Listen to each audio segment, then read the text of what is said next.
Il y a des blessures qui ne saignent pas à l'extérieur, mais qui pèsent comme si tu portais une pierre sur la poitrine. Ce n'est pas facile de regarder en face celui qui t'a brisé et de rester calme. C'est encore plus difficile de décider comment agir sans te trahir toi-même. Mais à ce moment précis, là où tu pourrais crier, te venger ou disparaître, tu peux aussi choisir quelque chose de plus puissant, la fermeté silencieuse, le respect de toi-même et la clarté de savoir qui tu es. Cette vidéo n'est pas là pour justifier le mal qu'on t'a fait, mais pour t'aider à reprendre le contrôle, à répondre avec sagesse et à te reconstruire à partir de la blessure sans permettre qu'elle définisse ta valeur. Parfois, le plus grand acte d'amour-propre, c'est la manière dont tu choisis de traiter quelqu'un qui n'a pas su te protéger. Avant de commencer, prends un instant pour écrire dans les commentaires « Mon changement commence maintenant avec le stoïcisme ». Fais-le comme un engagement envers toi-même, un premier pas vers la meilleure version de toi. Avançons ensemble sur ce chemin. 1. Choisis l'intégrité plutôt que la vengeance. Quand quelqu'un te blesse, la réaction la plus facile est de répondre par la colère. Tu veux rendre l'appareil, faire en sorte que cette personne ressente ce que tu as ressenti, fantasmer sur le jour où elle se rendra compte de ce qu'elle a fait et souffrira à son tour. Mais cette fantaisie, même si elle ressemble à de la justice, est un piège. Car au moment où tu choisis la vengeance, tu deviens une extension de ce qui t'a blessé. Tu arrêtes d'agir selon ton essence et tu agis depuis la blessure. Et quand cela arrive, tu perds ton pouvoir. Le stoïcisme enseigne une vérité difficile à accepter. Ta plus grande victoire ne réside pas dans la destruction de l'autre, mais dans le refus de te transformer en ce que tu n'es pas. Tu peux ressentir de la douleur, oui, de la colère aussi. Mais cela ne veut pas dire que tu dois agir en fonction de ces émotions. Choisir la vengeance, c'est rester prisonnier de la même énergie qui t'a fait souffrir. C'est boire du poison en espérant que l'autre en souffre. Ce n'est pas de la justice, c'est de l'autodestruction. La vertu n'est pas une faiblesse, ce n'est pas de la passivité. C'est une force silencieuse. C'est avoir toutes les raisons d'exploser et pourtant choisir le calme. C'est avoir le pouvoir de blesser, mais décider de ne pas le faire, parce que ton intégrité vaut plus qu'une victoire momentanée. Ta paix n'a pas de prix. Il ne s'agit pas de laisser passer ou de justifier. Il s'agit de répondre avec fermeté, mais depuis la conscience, pas depuis la colère. Chaque action menée depuis la vertu est une brique de plus dans la construction de ta liberté. Celui qui agit par vengeance reste prisonnier de l'autre. Il est lié émotionnellement à ce qui s'est passé. Il a besoin que l'autre souffre pour aller mieux. Ce n'est pas du pouvoir, c'est de la dépendance. Celui qui agit depuis la vertu, la clarté, la fermeté, sans haine, est libre. Il ne donne pas le contrôle de ses actions à la conduite d'autrui. Il reste centré, humain, grand. Et oui, c'est difficile. Ton ego réclame justice, veut que l'autre paie, comprenne, ressente. Mais souvent, cette réparation n'arrive jamais. La vengeance est un hameçon. Chaque fois que tu le mords, tu renonces à ton évolution. Tant que tu regardes en arrière pour te venger, tu cesses d'avancer. Mais quand tu choisis la vertu, tu t'éloignes du passé avec dignité. Pas parce que tu ne souffres plus, mais parce que tu te respectes assez pour ne pas rester bloqué là. Tu n'as pas besoin que l'autre comprenne ce qu'il t'a fait. Tu n'as pas besoin qu'il souffre pour guérir. Tu as besoin de revenir à toi, à ce que tu étais avant cette blessure. Car ton essence ne disparaît pas avec ce que tu as vécu. Elle s'obscurcit un moment, mais elle revient dès que tu choisis d'agir avec vertu, clarté et noblesse. Et cette lumière ne te guérit pas seulement, elle te transforme. Être juste quand tout en toi crie vengeance est un acte de courage. Cela demande du contrôle, de la présence, mais surtout de l'amour propre. Car quand tu refuses de te contaminer avec la même énergie que celle qui t'a blessé, tu protèges ton âme. Tu refuses que la douleur définisse ton comportement. Et ça, même si peu le comprennent, c'est la vraie force. Alors, regarde-toi maintenant. Demande-toi, depuis où est-ce que j'agis? Depuis le désir de rendre ce qu'on m'a fait? Ou depuis la volonté de ne pas me perdre à cause d'un autre? Chaque réaction est un choix. Chaque choix construit ton histoire. Que ton histoire soit celle d'un pouvoir réel. Non pas pour blesser, mais pour rester intacte. Pour préserver ta valeur. Pour ne pas te laisser entraîner par la douleur. Avant de continuer, si tu n'es pas encore abonné à ma chaîne YouTube, je t'invite à le faire dès maintenant. En t'abonnant, tu seras informé de toutes mes nouvelles vidéos, ce qui te permettra de ne rien manquer de contenu précieux. 2. Reconnais ton passé comme une étape inévitable de ton chemin. Il y a des moments dans la vie si douloureux que ta première réaction est le déni. Tu te dis « ce n'est pas possible, ça ne peut pas être vrai ». Tu te demandes sans cesse pourquoi, comment, à quel moment tout a basculé. Et sans t'en rendre compte, tu entames une guerre silencieuse contre ce qui s'est déjà produit. Un combat intérieur sans vainqueur, seulement de l'épuisement. Ce que tu résistes persiste. Lutter contre le passé ne le change pas. Ça le fige à l'intérieur de toi. Plus tu rejettes ce qui s'est passé, plus cela t'envahit. Accepter, ce n'est pas se résigner. C'est comprendre que certaines choses arrivent, qu'on n'aura pas toujours de réponse, et que parfois la vie semble injuste, cruelle ou absurde. Mais même ce qu'il y a de plus douloureux peut faire partie de quelque chose de plus grand. Le stoïcisme appelle cela amor fati, aimer son destin. Pas seulement le tolérer, mais l'embrasser. Pas pour ce qu'il t'a pris, mais pour ce qu'il peut construire en toi. Ce qui te brise peut aussi te révéler. Ce qui te transforme peut t'élever. Mais cela n'arrive que lorsque tu arrêtes de lutter contre la réalité et que tu acceptes de te transformer avec elle. Le destin ne punit pas, il enseigne. Oui, les leçons arrivent souvent avec des larmes, des pertes, des absences plus douloureuses que 1000 mots. Mais si tu restes focalisé sur la blessure, tu manques le message. Si tu ne vois que ce que tu as perdu, tu ne verras jamais ce que tu peux encore gagner. Chaque expérience, même la plus difficile, t'offre une opportunité de te reconstruire avec plus de conscience, de clarté et de force intérieure. Tu n'es pas victime du destin. Tu es le résultat de la façon dont tu choisis d'y répondre. Quand tu acceptes ce qui est arrivé, tu ne dis pas que c'était bien. Tu dis que tu ne laisseras pas cela te détruire. Tu reconnais que tu ne peux pas changer les faits, mais tu peux changer l'histoire que tu te racontes. Tu peux transformer la douleur en évolution. Tu peux regarder en arrière et voir non seulement ce qui t'a blessé, mais aussi ce que cela a éveillé en toi. Il y a des vérités que tu ne comprends que lorsque tu acceptes de les ressentir pleinement. Et il y a des forces qui ne naissent que lorsque tu arrêtes de fuir.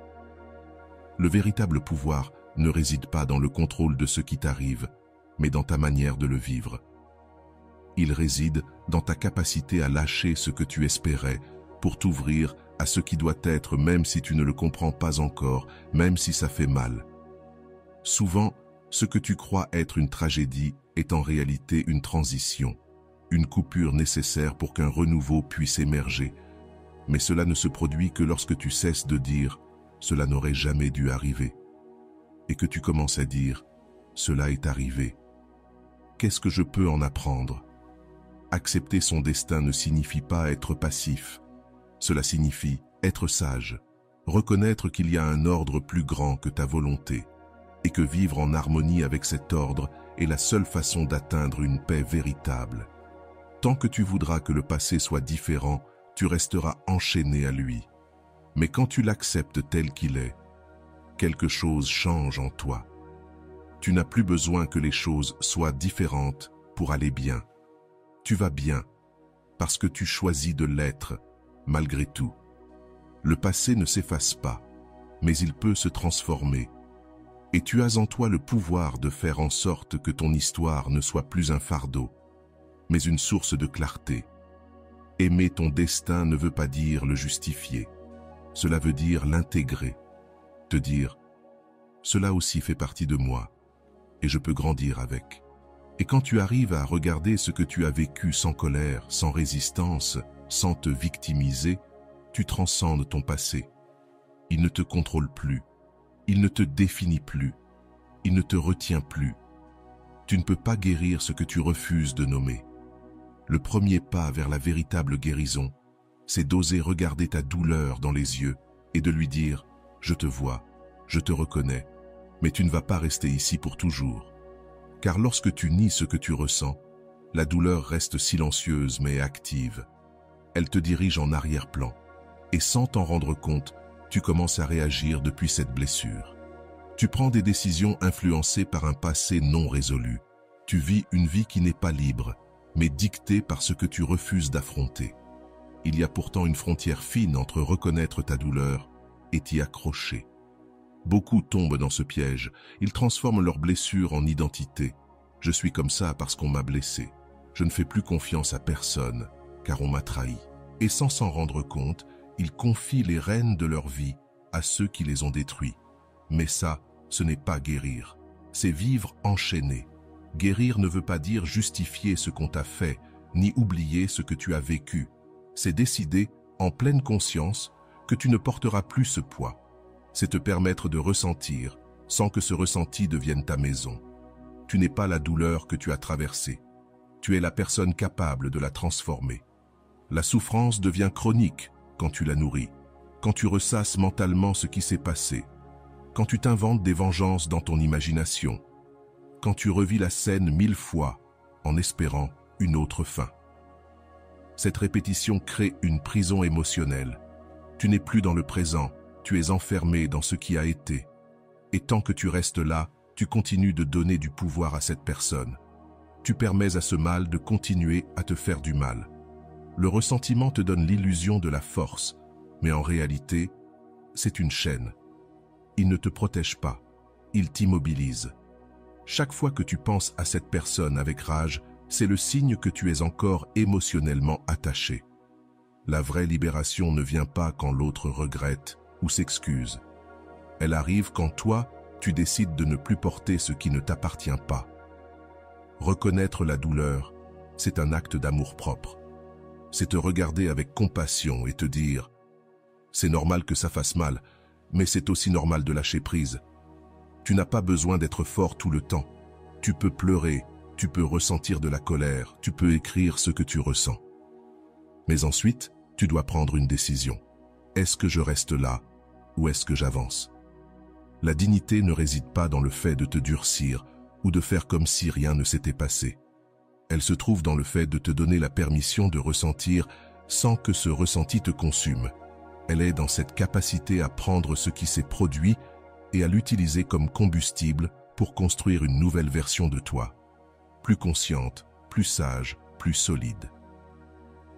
Le stoïcisme ne te demande pas d'ignorer la douleur. Il te demande de ne pas l'idolâtrer, de ne pas la placer au centre de ta vie, comme si tout tournait autour de ce dont tu as souffert. Parce que chaque fois que tu choisis de nourrir cette douleur, tu t'éloignes un peu plus de ta paix. La guérison commence lorsque tu cesses de te raconter ton histoire comme une victime et que tu commences à la raconter comme un survivant, comme quelqu'un qui a appris. Tu n'es pas ce qu'on t'a fait, tu es ce que tu décides de faire avec ça. Tu peux choisir que cette expérience soit ton excuse pour stagner ou ta raison d'évoluer. Et maintenant, un principe essentiel. Laisse tes actions être guidées par des principes, pas par des impulsions. Vivre selon ces principes est une décision qui se teste chaque jour. C'est facile d'agir avec calme quand tout va bien. Mais que fais-tu quand quelqu'un te provoque?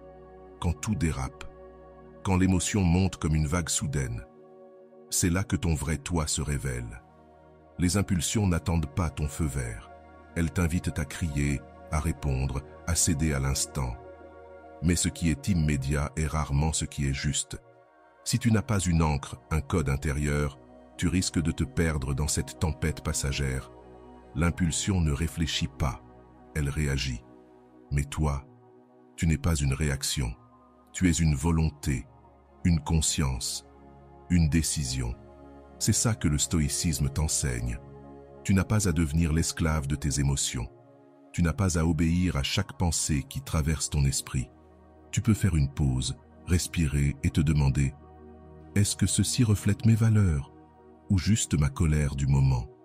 Et si tu choisis de répondre à partir de tes principes, même si c'est dur, même si ça fait mal, alors tu gagnes.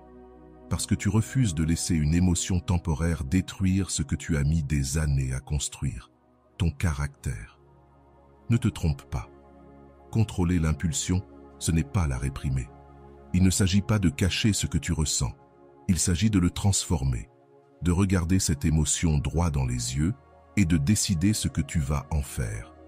Tu peux être en colère et quand même choisir le respect. Tu peux être déçu et quand même agir avec dignité. Tes principes ne sont pas là pour les jours faciles, mais pour les jours où tout tremble.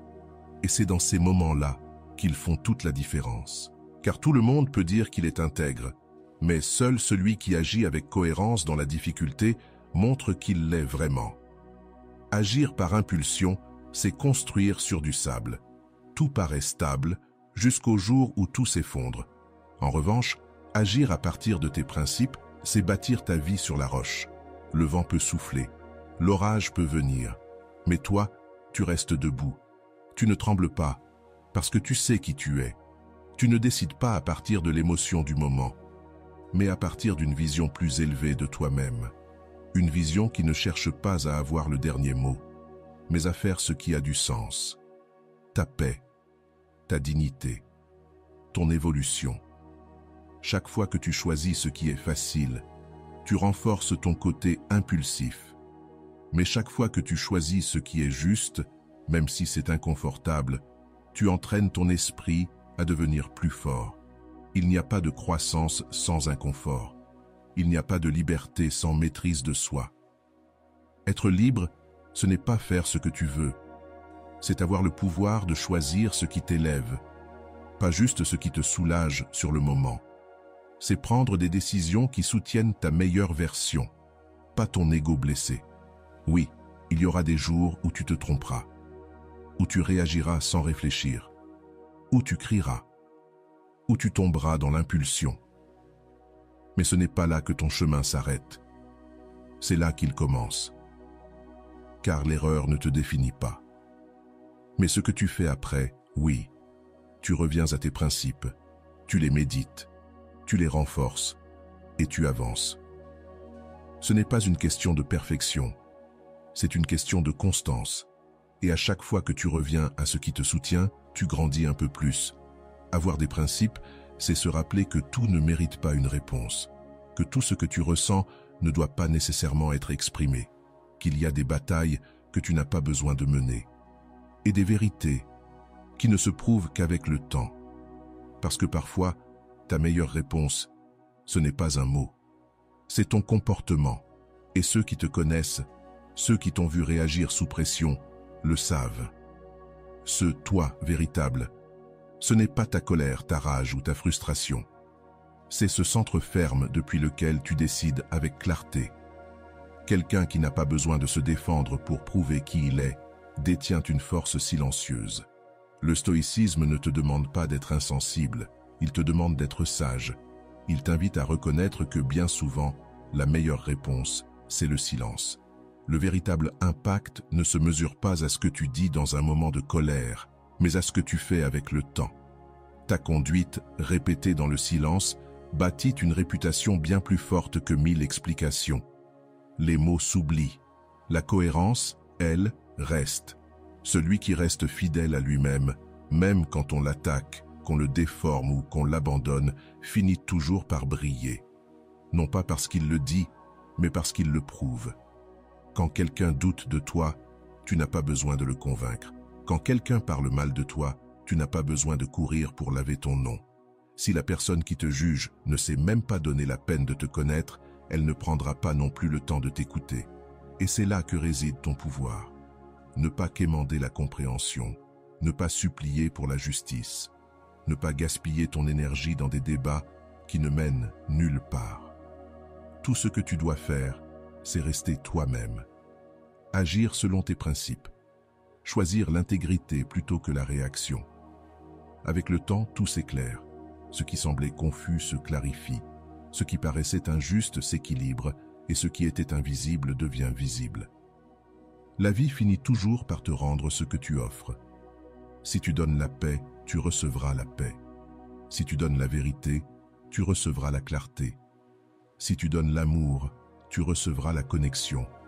Mais si tu réponds par la réaction, tu récolteras encore plus de conflits. Car vivre sur la défensive, c'est vivre épuisé. Et tu n'es pas ici pour te défendre contre tout. Tu es ici pour construire quelque chose qui parle pour toi. Chaque décision prise dans le calme, chaque mot que tu choisis de ne pas prononcer, chaque dispute que tu refuses d'avoir est une semence pour ta paix intérieure. Et cette paix te rend fort. Car lorsque tu ne réagis pas comme les autres l'attendent, tu montres que tu n'es pas à la merci du chaos d'autrui, que tu n'es pas manipulable, que ta valeur ne dépend ni des opinions, ni des rumeurs, ni des provocations, mais uniquement de toi. Et cela, même si ça semble simple, c'est un pouvoir immense. Aujourd'hui, je t'invite à penser à toutes ces fois où tu as senti le besoin de t'expliquer, de répondre, de te justifier. Est-ce que ça a vraiment changé quelque chose? Est-ce que ça en valait vraiment la peine? Ou est-ce que cela t'a simplement vidé? La prochaine fois que quelqu'un t'attaque, souviens-toi, le temps parlera pour toi. Et ta conduite sera ton argument. Ne t'épuise pas à essayer de changer des perceptions passagères. Améliore ta vie.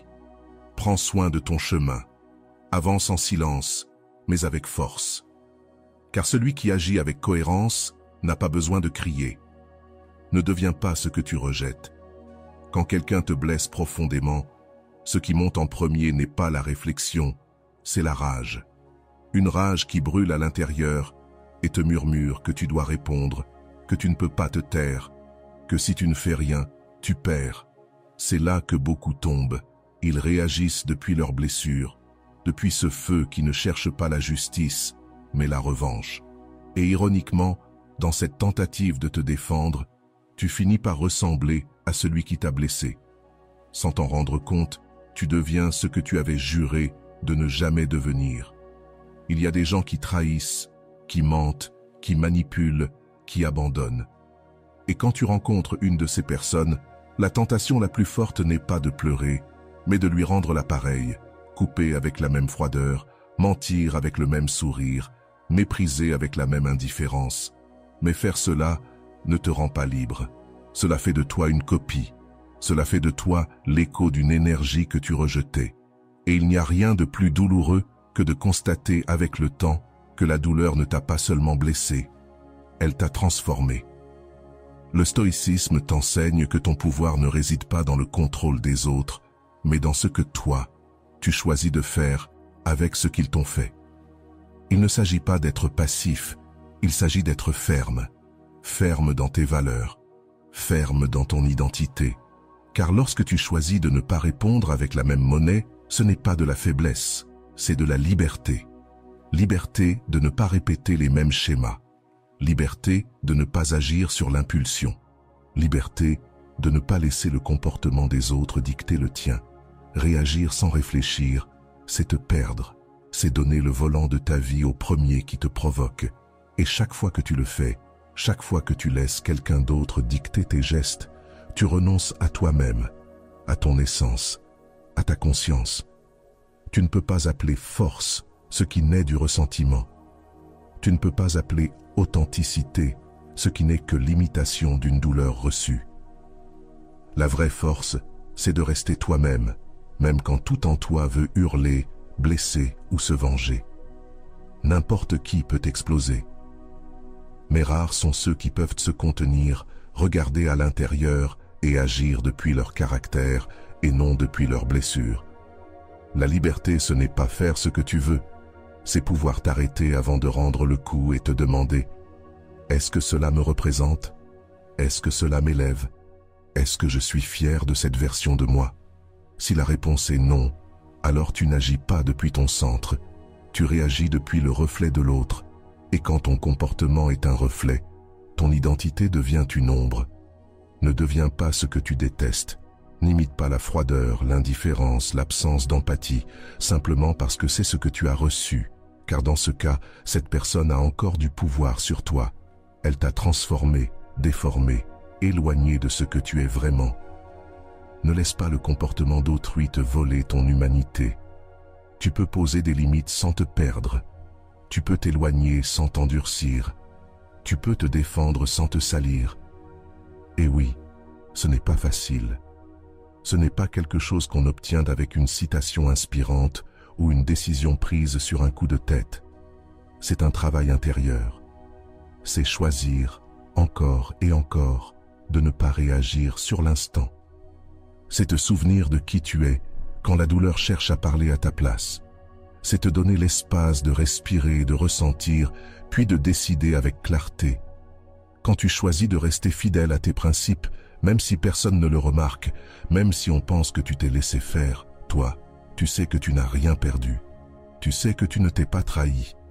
Être fidèle à soi-même quand tout invite à faire le contraire, c'est l'un des actes les plus puissants que tu puisses accomplir. Non seulement parce que cela te protège du regret, mais aussi parce que cela fortifie ton âme. À chaque fois que tu choisis la conscience plutôt que la réaction, tu entraînes ton caractère. Tu te prouves à toi-même que tu n'es pas l'esclave de tes émotions, ni de tes blessures, ni de ton passé. Protège ta paix intérieure à tout prix. Ta tranquillité ne doit pas être négociable, mais on l'oublie. On se laisse happer par les maux des autres, par les blessures subies, par les injustices vécues. Et sans s'en rendre compte, on donne notre paix à ceux qui la méritent le moins. À ceux qui nous ont blessés, qui ne sont plus là, mais qui continuent à vivre dans notre tête à travers le ressentiment, les pensées qui tournent en boucle, la blessure qui ne cicatrise pas. Le ressentiment semble être de la justice, semble être une force, mais c'est une prison. C'est un ennemi silencieux qui ne crie pas de l'extérieur. Il te murmure de l'intérieur. Il te vole ton énergie. Il t'empêche de dormir. Il contamine tes choix. Chaque fois que tu penses à ce qu'on t'a fait et que tu revis cette douleur avec colère, tu donnes encore du pouvoir à quelqu'un qui ne devrait plus en avoir. Et toi, tu restes là, prisonnier, en train de t'épuiser pour une personne qui n'est peut-être même pas consciente de la place qu'elle occupe encore dans ton esprit. Pardonner, ce n'est pas oublier. Ce n'est pas excuser. Ce n'est pas faire confiance à nouveau. C'est lâcher prise. C'est dire « je ne te porte plus avec moi ». C'est fermer la porte de l'intérieur pour que cette présence émotionnelle n'ait plus accès à ta paix. Et tu ne le fais pas pour l'autre. Tu le fais pour toi. Parce que ta paix vaut plus que toute vengeance. Parce que tu ne peux pas avancer en traînant des chaînes. Parce que tu mérites de vivre ta vie sans fantômes qui te murmurent à l'oreille chaque fois que tu essaies d'être heureux. Le stoïcisme est clair. Pardonner n'est pas un cadeau pour l'autre. C'est un acte d'intelligence émotionnelle. C'est de la protection. C'est de l'hygiène pour l'âme. C'est comme nettoyer une blessure pour éviter qu'elle ne s'infecte, même si ça pique. C'est une coupure nette avec le passé. Pas pour nier ce qui s'est passé, mais pour ne plus le laisser te définir. Parce que si tu ne lâches pas ce poison, tu finiras par le boire chaque jour sans même t'en rendre compte. Tu finiras amer, tu repousseras ceux qui t'aiment encore, et tu te puniras pour ce qu'un autre t'a fait. Et tu n'es pas ici pour ça. Tu es ici pour guérir, pour vivre, pour te libérer. Tu n'es pas ici pour vivre à travers quelqu'un d'autre. Tu es ici pour retrouver ta lumière, pour habiter ton être en paix, pour avancer sans cette pierre émotionnelle dans ta chaussure. Pardonner est un acte révolutionnaire. C'est te regarder dans le miroir et dire « je mérite d'être bien, même si je n'ai pas obtenu justice. Je mérite la paix, même si je n'ai jamais reçu de pardon. Je mérite la sérénité, même si l'autre ne reconnaît jamais le mal qu'il a causé. Car au fond, ton bien-être ne dépend pas de l'autre, il dépend de toi. La sérénité ne se trouve pas à l'extérieur, elle se cultive à l'intérieur. Et pour cela, tu dois prendre soin de ton espace mental avec la même détermination que tu prends soin de ton corps. Ne laisse pas la colère s'installer comme un hôte permanent. Ne laisse pas les souvenirs toxiques envahir ton esprit. Ne nourris pas de conversations imaginaires avec quelqu'un qui ne fait plus partie de ton présent. Ce n'est pas utile. Ta paix n'a pas de prix. Et quiconque te la vole, même silencieusement, ne mérite aucun recoin dans ton âme. Tu peux poser des limites sans haine. Tu peux t'éloigner sans ressentiment. Tu peux clôturer des chapitres avec respect pour toi-même, même si l'autre ne le mérite pas. Car le pardon stoïque ne dépend d'aucune condition. C'est une décision intérieure. C'est dire « ça suffit, ton influence sur moi s'arrête ici ». Et à cet instant, tout change. Tu ne regardes plus en arrière, Tu ne portes plus ton passé comme s'il faisait partie de ton identité. Tu lâches prise. Tu reviens à toi. Ne confonds pas le lâcher-prise avec la faiblesse. C'est l'acte le plus puissant que tu puisses accomplir. Garder de la rancune est facile, cela s'entretient tout seul. Mais lâcher prise, cela demande du courage, de la présence, de l'amour-propre. Et tu es ici pour ça. Pour construire une vie où ta paix ne dépend de personne, où ton équilibre ne vacille pas à chaque tempête, où ton monde intérieur devient ton refuge et non un champ de bataille. 8e point, reste ferme, avec empathie et compréhension. Être ferme ne veut pas dire être dur. Avoir de la compassion ne signifie pas tout tolérer. La véritable force naît de l'équilibre entre les deux. Il ne s'agit pas de devenir quelqu'un d'insensible qui ne pardonne rien, ni de devenir quelqu'un de si compréhensif qu'il en oublie sa propre valeur. Il s'agit de connaître clairement tes principes, tout en ayant l'humanité de reconnaître que nous faisons tous des erreurs. Il s'agit d'apprendre à poser des limites sans fermer ton cœur. De savoir dire « jusqu'ici » sans dire « je te rejette ». Lorsque quelqu'un dépasse une ligne avec toi, 2 options s'offrent à toi. Réagir depuis la blessure ou répondre depuis ton centre. Réagir depuis la blessure t'amène aux extrêmes. Attaquer avec violence ou te taire par peur de perdre.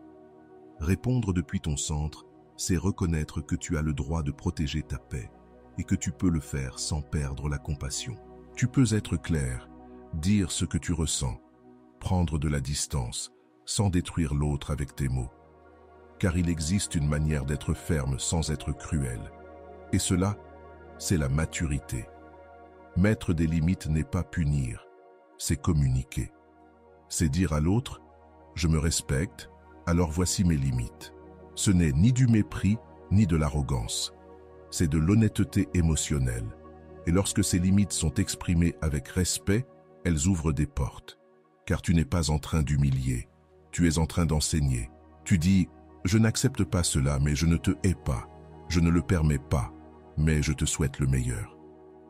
Cette manière de communiquer transforme les conflits en opportunités, car elle ne naît pas de l'impulsion, mais de l'équilibre. La compassion n'est pas une faiblesse, c'est de la sagesse émotionnelle. C'est comprendre que derrière chaque erreur, il y a une histoire. Que derrière chaque mot blessant, il y a souvent de la peur, de l'insécurité ou une douleur non résolue. Et même si cela ne justifie pas le mal, cela l'explique. Cela t'aide à regarder l'autre avec moins de colère, plus de compréhension. Non pas pour tout tolérer, mais pour ne pas porter une amertume qui ne t'appartient pas. Car lorsque tu comprends l'autre, tu te libères. Tu n'as plus besoin de te venger. Tu n'as plus besoin de rendre justice par toi-même. Tu agis avec dignité et tu avances en paix. L'équilibre, c'est ne pas devenir dur à l'intérieur, ni t'effacer à l'extérieur. C'est pouvoir regarder une situation injuste et dire « je ne l'accepte pas, mais je ne vais pas me contaminer avec la haine ». C'est pouvoir partir sans laisser de blessures ouvertes. C'est poser une limite avec fermeté et tendresse. Quand tu parles avec respect envers toi-même, ton message va plus loin. Tu n'as pas besoin d'élever la voix. Ta cohérence suffit.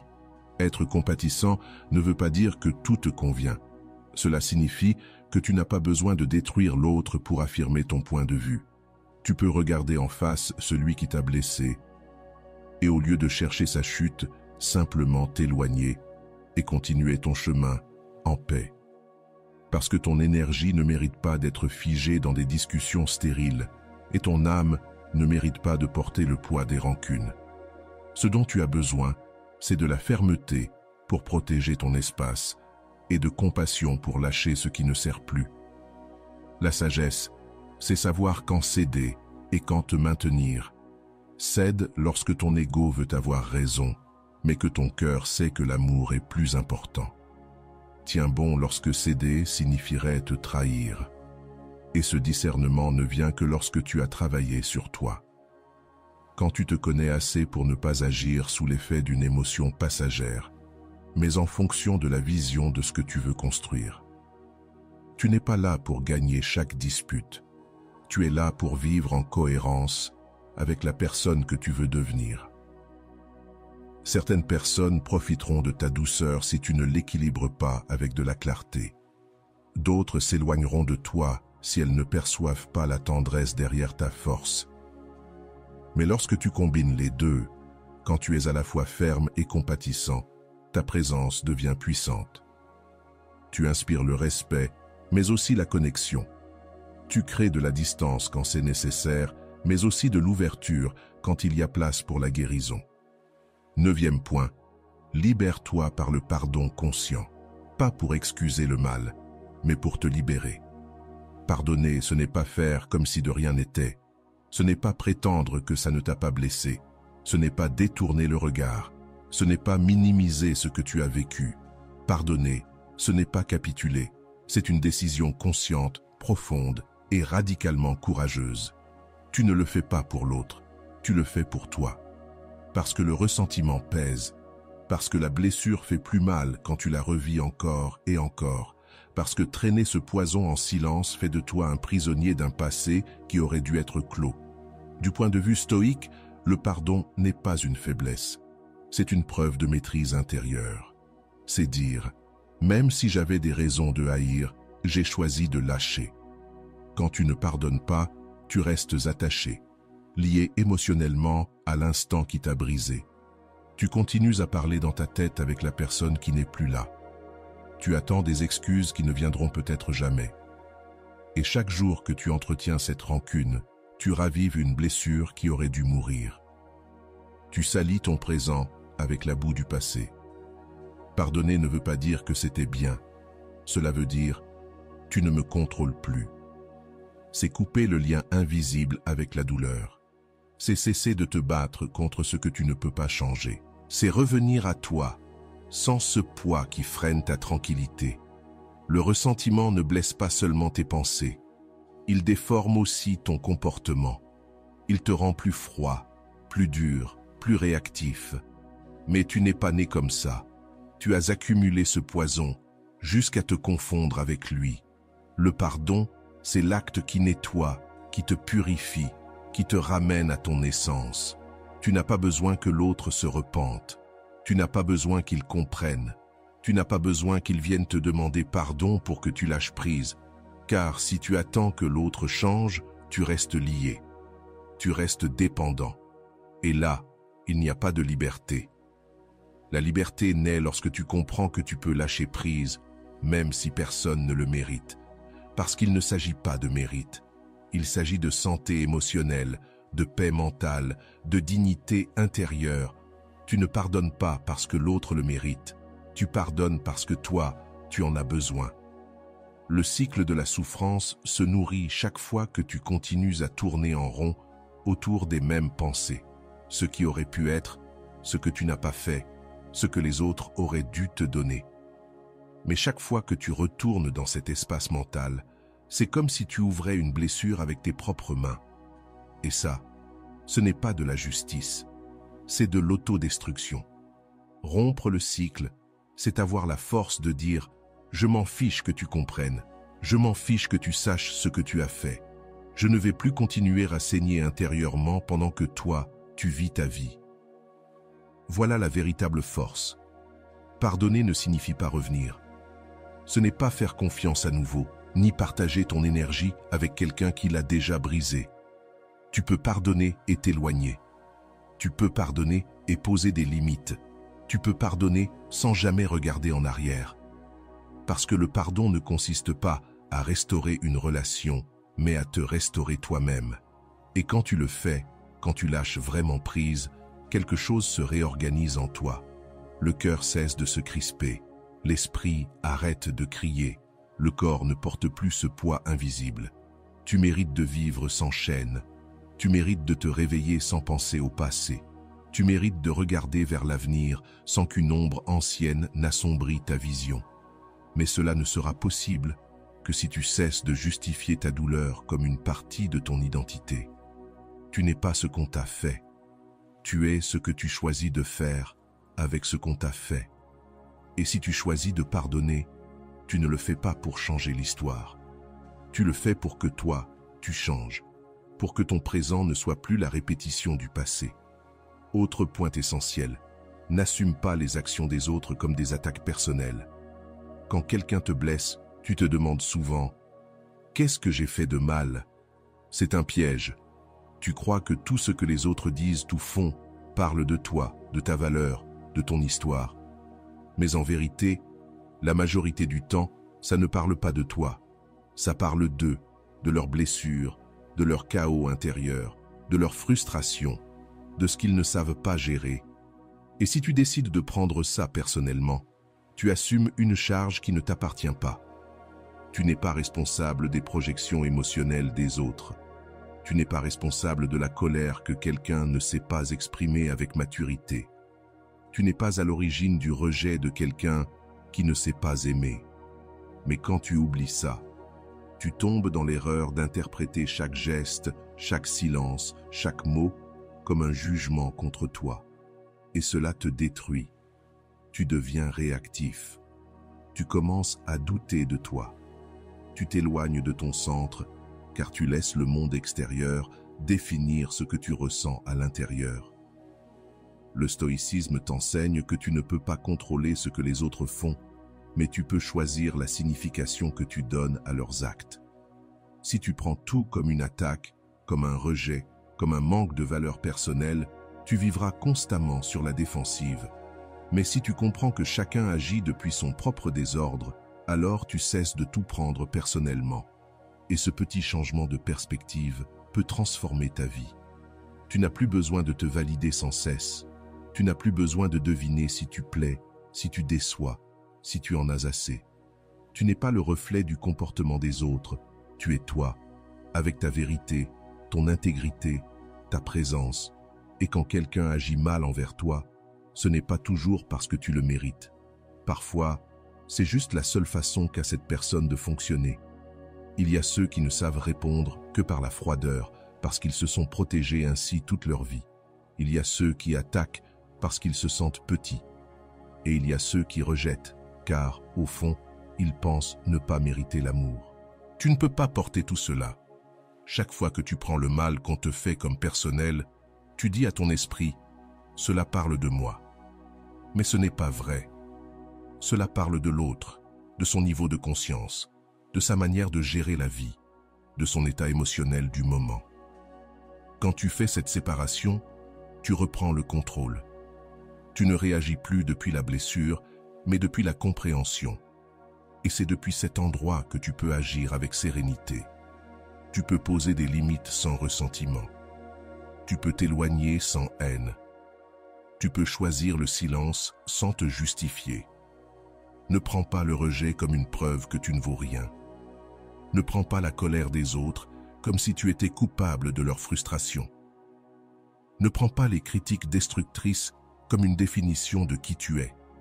Car si chaque commentaire te transperce comme une lame, alors tu es en train de donner ton pouvoir et ta paix. Elle ne se négocie pas. Ta stabilité émotionnelle ne peut dépendre de ce que les autres ne savent pas gérer en eux-mêmes. Comprendre cela, c'est faire preuve de maturité. C'est arrêter de vivre comme une feuille au vent et commencer à vivre comme une roche solide. C'est cesser de réagir à tout et commencer à choisir à quoi tu veux te connecter. Parce que tout ne mérite pas ton attention. Tout ne mérite pas ton analyse. Et surtout, tout ne mérite pas que tu te brises de l'intérieur. La majorité du temps, le chaos des autres ne demande pas une réponse. Il demande juste que tu ne le prennes pas pour toi. Le jour où tu comprendras que tout ce qu'on te dit ne définit pas qui tu es, tu commenceras à marcher plus léger. Tu cesseras de porter une culpabilité qui n'est pas tienne. Tu arrêteras d'absorber la douleur des autres comme si elle faisait partie de ton histoire. Et tu commenceras à vivre depuis la liberté émotionnelle. Depuis cet espace où personne ne peut te sortir de ton centre, sauf si tu le permets. Depuis ce lieu intérieur où tu peux observer, respirer et dire « Ce n'est pas à moi, alors je ne le porte pas ». Et voilà, j'espère que vous avez trouvé beaucoup de valeur dans cette vidéo. Merci d'être resté jusqu'à la fin de cette vidéo, j'adore quand vous faites ça. Si vous voulez une autre vidéo sur ce sujet, écrivez en commentaire « J'en veux encore plus ». J'espère vous revoir dans une autre vidéo. Merci pour ton temps, prends soin de toi et à bientôt.